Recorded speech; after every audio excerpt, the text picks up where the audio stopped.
Les amis, et si nous allions nous promener dans le 7e arrondissement, derrière l'école militaire? Oh là là, je vois votre tête, qu'est-ce qu'on va faire dans cet écart où il n'y a pas un chat ni l'ombre d'un troquet?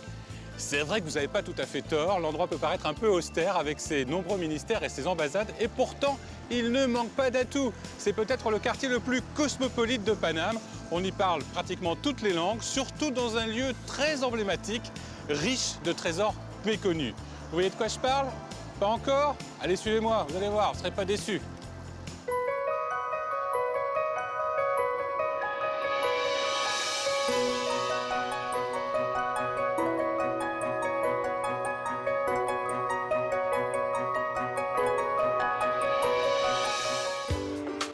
Juste derrière l'école militaire, Yvan ira à la rencontre de Brice et de son métier au nom intrigant. Il est épithésiste. On est peu connu, mais on existe et en fait, on fait de l'art médical.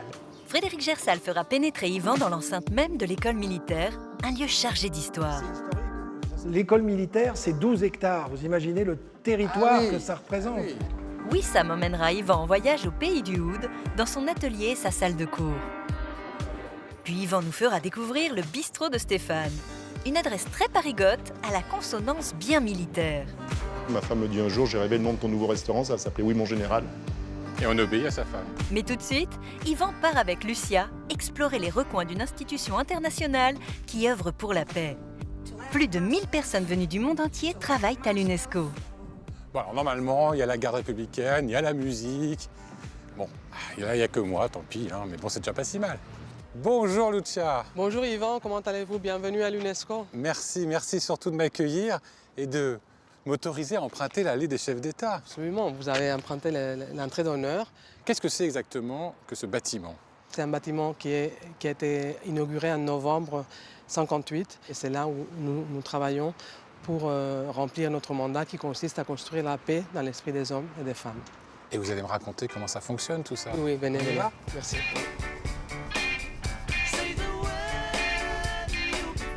Je voudrais que vous m'expliquiez quelles sont les actions, les missions de l'UNESCO précisément. Dans la famille des Nations Unies, l'UNESCO est en charge de l'éducation, les sciences et la culture. Dans la culture, on s'occupe de la protection du patrimoine dans toutes ses formes, que ce soit le patrimoine bâti, le patrimoine naturel, le patrimoine immatériel. Dans les sciences, nous avons en charge surtout la protection de la biosphère. Ils veulent concilier la protection de l'environnement avec l'activité humaine. Et pour l'éducation, c'est l'éducation tout au long de la vie. Mais une action très concrète, par exemple, qui concerne l'éducation. Que les diplômes, les différents diplômes, puissent être reconnus dans tous les pays. Et c'est important ça, oui, on le voit avec les médecins par exemple. Exactement. Vous essayez de convaincre les États, mais est-ce que vous les obligez à un moment? Et non, rien n'est obligatoire, mais on fait du travail avec nos bureaux sur le terrain. Par exemple, la protection du patrimoine immatériel, elle est née en 2003, la Convention. Maintenant, il y a plus de 180 États qui ont des politiques de protection du patrimoine immatériel, y compris la France, bien entendu. Donnons des exemples, par exemple, de patrimoine immatériel. Immatériel, le tango, par exemple, qui est partagé entre l'Argentine et l'Uruguay. Des savoir-faire. Des savoir-faire, oui.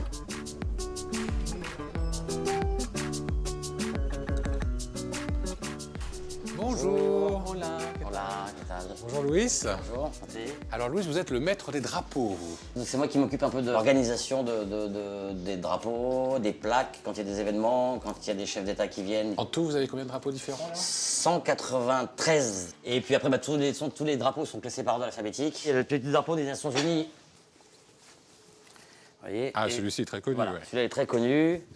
Donc, alors il y a les drapeaux, Louis, et puis il y a les plaques aussi. et puis il y a les plaques aussi, par ordre alphabétique aussi. C'est quand il y a tous les États membres, justement. Toutes les plaques des États membres sont ici.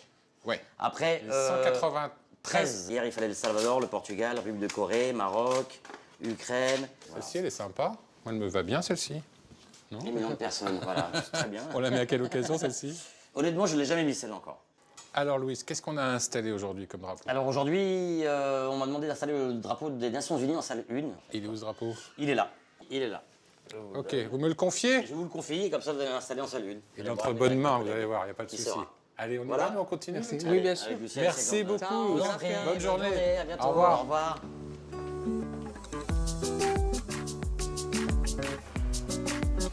Moi, Lucia, je suis vraiment impressionné par le nombre d'œuvres d'art qu'il y a dans cette Oui. UNESCO. En fait, on a plus de 600 et on est l'agence des Nations Unies qui en a le plus. Ça c'est une œuvre de Picasso. En fait, ça s'appelle La Chute d'Icare. Ouais. Et il fait 27 mètres carrés. C'est la plus grande œuvre de Picasso qui existe. 600. Il y a qui? Il y a Miro, il y a Il y a Miro, Calder, Le Corbusier, Giacometti. Plein, quoi, les plus oui, grands. Oui.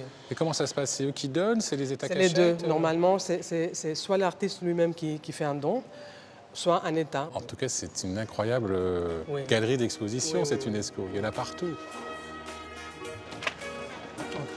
Ah oui, c'est impressionnant. C'est le Saint du Saint, là. Oui, c'est la salle 1, c'est la plus grande salle de l'UNESCO où s'est réunie la conférence générale. Qu'est-ce qu'on fait de cette plaque, alors? En fait, les plaques, chaque État s'assoit, n'est-ce pas, derrière sa plaque. On est assis. Allez, nous, on est membre de l'UNESCO. Exactement. Donc, on a La notre petite présidence, plaque. elle est sur le podium et nous, on veut parler. Ouais. Donc, pour qu'on nous voit, on fait comme ça. Ah, ça, c'est le On code. demande la parole en faisant comme ça. Une fois qu'on nous donne la parole, on baisse ça pour qu'on nous voit et on parle. Et on a les interprètes qui sont des figures clés de toutes les réunions UNESCO. Cette conférence, c'est tous les 2 ans, hein, c'est Oui. ça? Oui. Donc, c'est ouvert aussi pour les Journées du patrimoine? Oui, absolument, en septembre. Oui. Il y a des événements culturels à tout moment organisés par les pays. On est ouvert aux visiteurs, aux gens qui veulent nous aider à construire la paix dans l'esprit des hommes et des femmes. C'est ça la devise. Avant de partir, moi, je vais mettre mon drapeau aussi. Absolument. Et puis après, je vais profiter du jardin japonais qui est extraordinaire. Absolument, allez-y. Allez, on y va.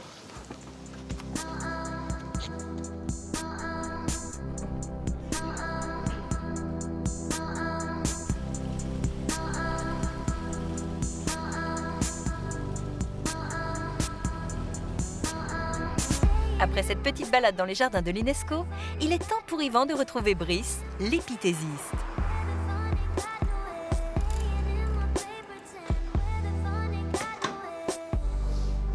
Salut Brice. Bonjour Yvan.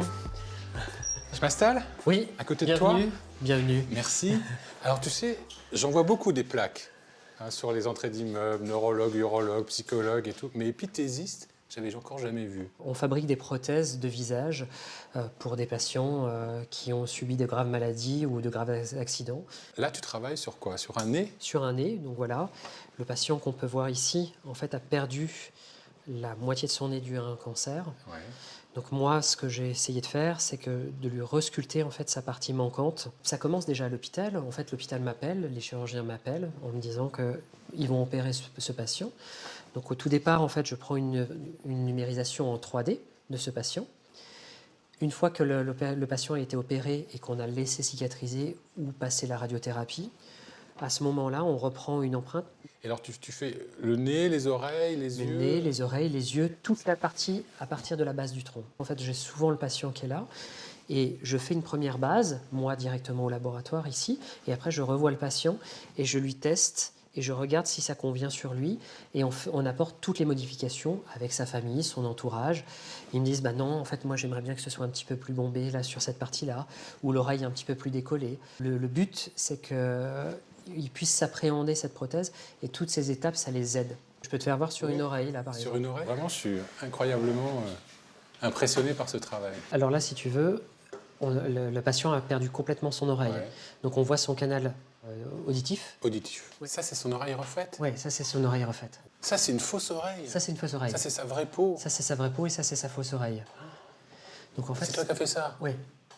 Donc en fait, on vient vasculariser, on vient en fait mettre l'ensemble en fait. Après, on plaque bien en fait avec la colle et on arrive à vraiment faire plaquer la prothèse. Et tout ça, c'est le travail de la sculpture qu'on voit ici en fait. Donc moi, souvent, je prends en fait cette pointe là et j'essaye de créer ce petit sillon. D'avoir perdu une partie de son visage, il y a un vrai traumatisme psychologique et le fait de remettre une prothèse et qu'il retrouve son visage, c'est une émotion qui est énorme pour lui et son entourage.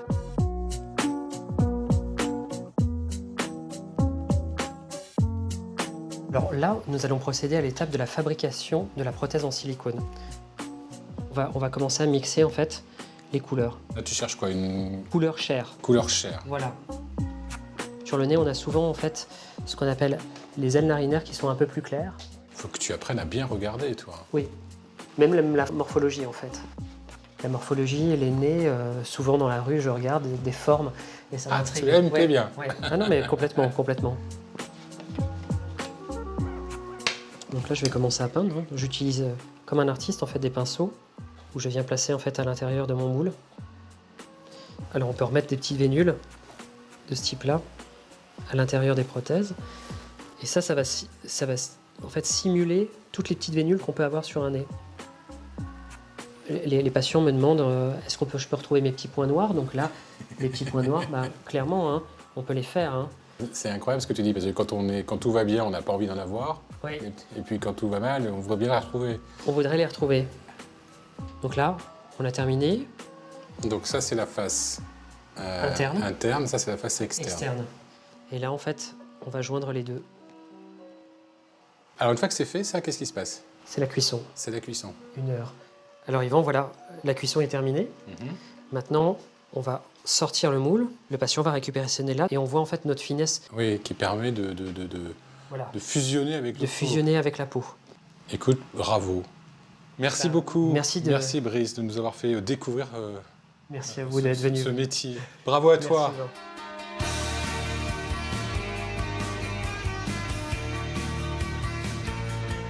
L'institution donne son nom au quartier. L'école militaire est par ailleurs l'une des 2 écuries de la capitale. Et c'est au milieu des chevaux que Frédéric Gersal attend Yvan. Ah, mon cher Frédéric. Enfin. Que fait donc un bourricot comme vous parmi ces beaux chevaux? Des chevaux à l'école militaire. Ça a toujours fait partie de la formation, évidemment, des militaires et des officiers généraux, des officiers supérieurs, que de savoir monter à cheval pour partir en guerre ou défiler ou d'autres besoins. Parce que cette école militaire, elle porte bien son nom. Ah oui. C'est une école. Pour former des militaires de haut rang. C'est une décision de Louis XV. Il y avait eu des manquements dans certaines batailles. On les avait trouvés un peu légers, pas toujours obéissants. Donc voilà, on a créé cette école militaire volontairement à la demande du roi Louis XV. Et c'est toujours le cas aujourd'hui. C'est toujours le cas aujourd'hui. Et je vais vous montrer le reste des écuries. Je peux pas monter sur votre dos, non? Non, vous êtes fou, vous? Je sais pas, moi, j'ai un bon cheval comme vous. Entrez. Non, mais il est fou. C'est la salle des selles et de tout le harnachement nécessaire à l'équitation. En tout, il y a combien de chevaux dans la maison? 80. 80 chevaux. On n'imagine pas, on est en plein cœur de Paris, on est derrière la Tour Eiffel, là. On peut la voir pratiquement. Oui. Et là, on est au milieu des chevaux, on est à la ferme. L'école militaire, c'est 12 hectares. Vous imaginez le territoire que ça représente. Ah oui.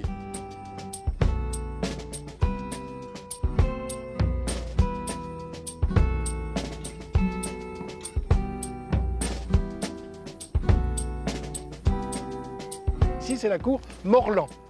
Alors, elle est entrée dans l'histoire de France en 1894. Ah oui, pour quelle raison? Car c'est dans cette cour que le capitaine Dreyfus a été dégradé devant les armées. Il y avait un public absolument énorme qui était massé derrière les grilles.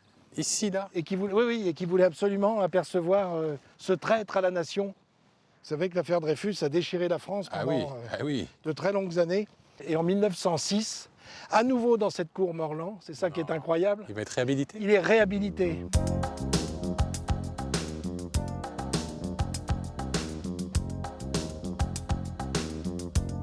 Alors nous voilà devant la cour d'honneur, la plus grande des cours de l'école militaire. Alors je vous emmène là parce que figurez-vous que parmi tous les élèves qui sont passés par ici, les futurs officiers, il y en a un qui est devenu très célèbre et qui a, comme les autres, gravé des petites choses sur les colonnes, soit son prénom, soit son nom, soit un symbole.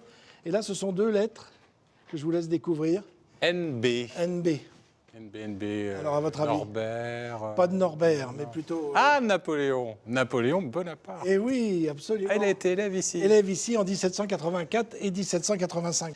Et parmi ses professeurs, il y en a 2 qui partaient dans une expédition maritime avec la Pérouse et qui cherchaient des jeunes volontaires. Et ils ont désigné Napoléon. Et quand on l'a vu entrer dans le bureau, on a dit « bah non, ce garçon est trop petit ». C'est un peu vexant, mais ça l'a sauvé, ça lui a sauvé la vie. Parce que ces 2 navires, c'est-à-dire la boussole et l'astrolabe, ne sont jamais rentrés de leur tour du monde. C'est une anecdote amusante de savoir qu'il est déjà entré dans l'histoire avant même d'en faire partie, si je puis dire. We get it almost every night. And when that moon gets so big and bright, it's so... J'espère qu'on ne réveille pas le général. Il n'y a personne, je crois. Non. C'est que pour nous. Entrez. Waouh. Ah, oui. Regardez ce bureau magnifique. Magnifique bureau. C'est sans aucun doute la plus belle pièce de l'école militaire. C'est là que se trouve le général Durieux. Lui, il dirige l'IHED. N. Institut des hautes études de la défense nationale. D'accord. C'est sa table de travail et une table historique, Pourquoi donc? puisque c'est une table sur laquelle s'est appuyé Napoléon. Il n'a pas gravé un petit NB? Non, non, non. Là, Comme à non, son non, habitude. C'est resté sobre. À propos de marquer l'histoire, vous voyez cette glace Oui, majestueuse. qu'est-ce qui s'est passé? Et cet éclat de balle, c'est à l'époque des communards et des Versaillais, une opposition. Les Versaillais se sont ressaisis de l'école militaire, ils en ont exclu les communards, et il y a des coups de feu qui sont partis, évidemment. C'est toujours émouvant d'être ici, Bah oui, dans tout ces à lieux fait. d'histoire comme ça. Comme tout bon Parisien, on passe des centaines de fois devant. Et on a un peu peur de pénétrer, alors que c'est ouvert au grand public, que vous soyez amateur d'équitation ou que vous vouliez assister à une messe dominicale, vous êtes les bienvenus toute l'année, évidemment. Allez, on y On retourne? file non? Oui, Ouais. bah oui. On va laisser... Moi, j'ai un sanglier sur le feu. comme à votre habitude. Aux fanfares militaires, Yvan préfère les mélodies orientales jouées par Wissam, luthier et musicien de oud de génération en génération.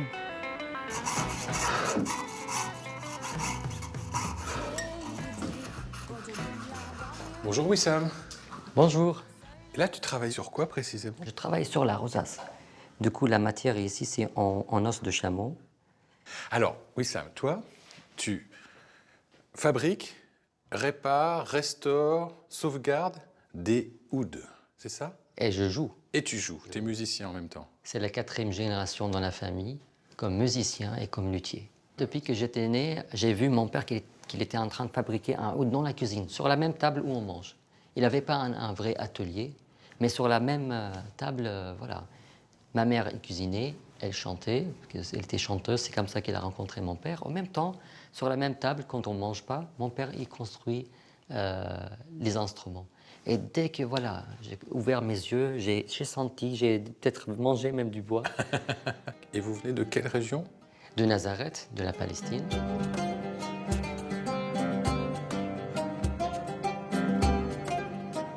Alors justement, raconte-moi, un oud, c'est ça? Un oud, Là, il c'est le luth oriental. Oui. C'est un instrument qui a une histoire de 4500 ans. Ça va de quel pays? Moyen-Orient. Moyen-Orient. Donc, c'est l'Irak, la Syrie, la Palestine, le Liban, aussi le nord d'Afrique. Qu'est-ce qu'on a comme bois dans un oud? Et cet instrument, c'est fabriqué avec du bois exotique comme le bois de rose indien, Oui. bois de rose palestinien. Ça, c'est très très rare. Le mot bois, ça veut dire oud. Le bois, ça donne un caractère au son. Est-ce que le dessin de la rosace influe sur le son? Absolument. Là, tu en as une juste... Alors, derrière cette toi. rosace qui est vraiment une rosace très complexe, le dessin est très complexe. Oh là là. Ça m'a pris des mois et des mois pour Qu'est-ce que dessiner et travailler cette rosace. C'est incroyable les détails, effectivement, c'est en 3D. Donc Wissam, toi, tu peux personnaliser l'instrument comme tu veux, selon les désirs du client. Absolument. C'est le client, en fait, qui me donne l'inspiration, si vous voulez. Et après, c'est moi qui décide tous les détails. Le bois, la couleur, ça doit aller aussi pour les clients. Peut-être je suis le premier luthier qui utilise aussi un sens de plus, c'est l'odeur. L'odeur? Voilà, j'essaye d'intégrer une odeur dans chaque instrument. Et comment tu fais ça? C'est mes secrets aussi. Voilà. Si vous voulez. Sur la main?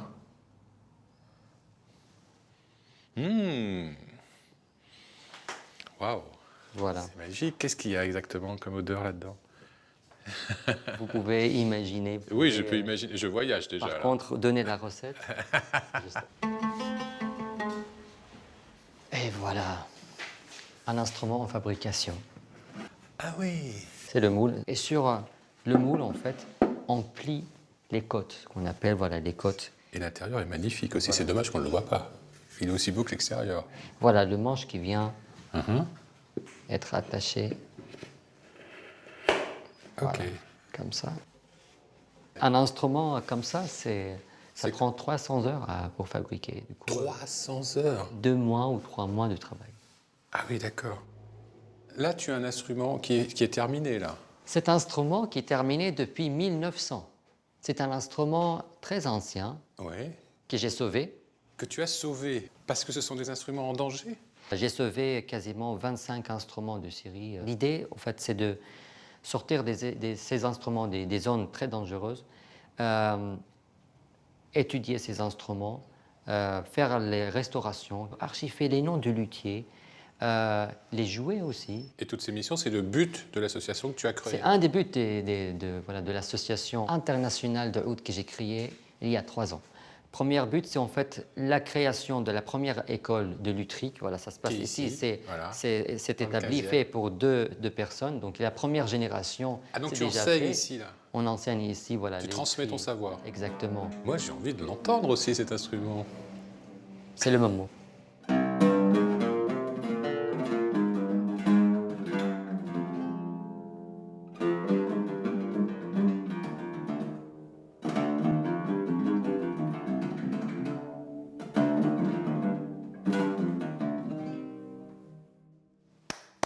Bravo. C'est merveilleux. Merci. C'est magique. C'est improvisé? C'est de l'improvisation. C'est quelque chose qui est très important dans la musique arabe en général et surtout pour le oud.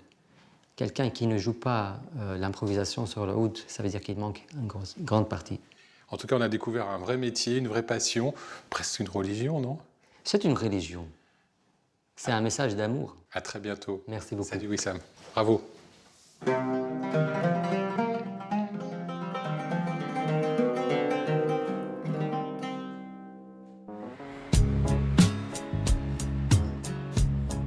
Yvan ne pouvait terminer sa balade martiale sans passer par le restaurant de Stéphane, au garde-à-vous de la tradition culinaire.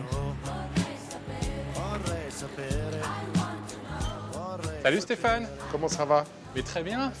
Très très bien. Bah, ravi, tu viens à la maison. Ben oui, moi qui visitais l'école militaire et tout le quartier, je ne pouvais pas aller ailleurs que dans un endroit qui s'appelle Oui, mon général. Eh oui. Alors pourquoi ça s'appelle comme ça? Bah, en fait, on est rue du Général Bertrand, premièrement. Et puis, deuxièmement, au réveil, ma femme me dit un jour, j'ai rêvé le nom de ton nouveau restaurant, ça s'appelait Oui, mon général. Et on obéit à sa femme. Non, j'ai rien dit, j'ai dit parfait. Ouais. Voilà. Il y a même un képi là-haut. Et ouais, un 5 étoiles. 5 étoiles, on ne peut pas aller avoir au-dessus là. Non. Non, non, ça c'était extrêmement touchant. J'ai un monsieur qui un jour est venu déjeuner en me disant Stéphane, j'adore ton endroit, je vais t'amener un cadeau. Enfin, je vais vous amener un cadeau. Ouais. Et le lendemain, il est arrivé avec une petite mallette comme ça. Et il y avait ce képi qu'il m'a gentiment offert. Et voilà. Qu'est-ce qu'on mange chez toi? De tout, enfin tout ce qui fait le bistrot. C'est-à-dire que l'idée, c'est toujours de chercher des bons produits. On mange quoi alors? On pourrait faire de l'œuf maillot, nous, par exemple. Mais on fait des entrecôtes maturées, je fais des jolis agneaux qui viennent du Limousin, du poisson sauvage que j'achète dans les criers de Vendée. Enfin voilà, c'est vraiment encore une fois le plaisir de trouver le produit. Et tu as parlé de l'œuf maillot. Eh ouais. Parce qu'il est important ici, l'œuf maillot. Bah, l'œuf maillot, pour moi, c'est vraiment la base du bistrot. Je veux dire, un bistrot sans œuf maillot n'est plus un bistrot. On va le faire, cet œuf maillot ou Bah, pas? avec plaisir, on va faire une petite mayonnaise, là, par 30 Tu sais que j'en ai degrés. jamais raté une. Eh ben, on va essayer d'en rater une. Hein. Sauf aujourd'hui, ça va être la première. Bon, alors, mon général, on a ce qu'il faut. Déjà des œufs. Le Un fouet. fouet, et Bon, je mets les œufs là-dedans. absolument. Hop, Une moutarde de qualité, de bonnes cuillères. 2 bonnes cuillères comme ça. Vas-y, va. Regarde, avec de cidre. Allez. Allez, vas-y. Commence à bien mélanger, puis on va y aller tout doucement.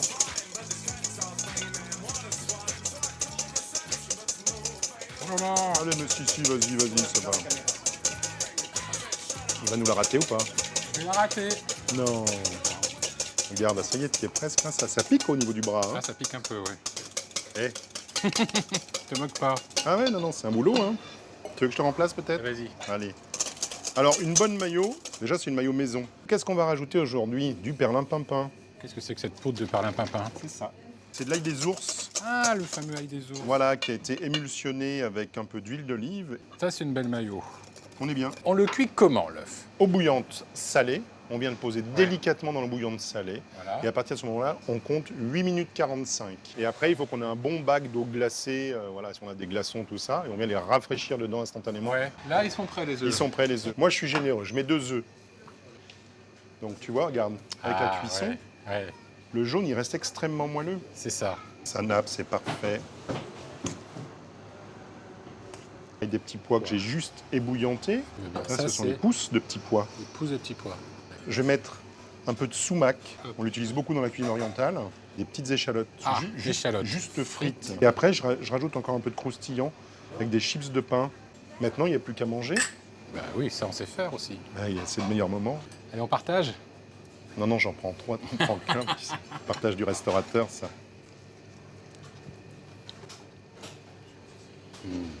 Ah oui, c'est bon. Pas mal, hein. Ah ouais. Il y a plein de choses, plein de goûts différents. Merci beaucoup Stéphane. Avec grand plaisir. Écoute. On va terminer l'émission avec toi, cette balade autour de l'école militaire. On a passé un super moment. Je vous invite donc à voir ou revoir cette émission sur notre site internet francetv.fr. À venir trouver les bons plans de Paname sur Paname la carte. Merci à toi. Avec grand plaisir. À la semaine prochaine pour une nouvelle balade dans Paname. Salut les amis. On a ça terminé nous là. On a du boulot encore en général. Non, c'est pas du boulot, c'est du plaisir. Qu'est-ce que c'est bon. C'est une merveille. Je ne parle pas la bouche pleine, mais j'ai très envie.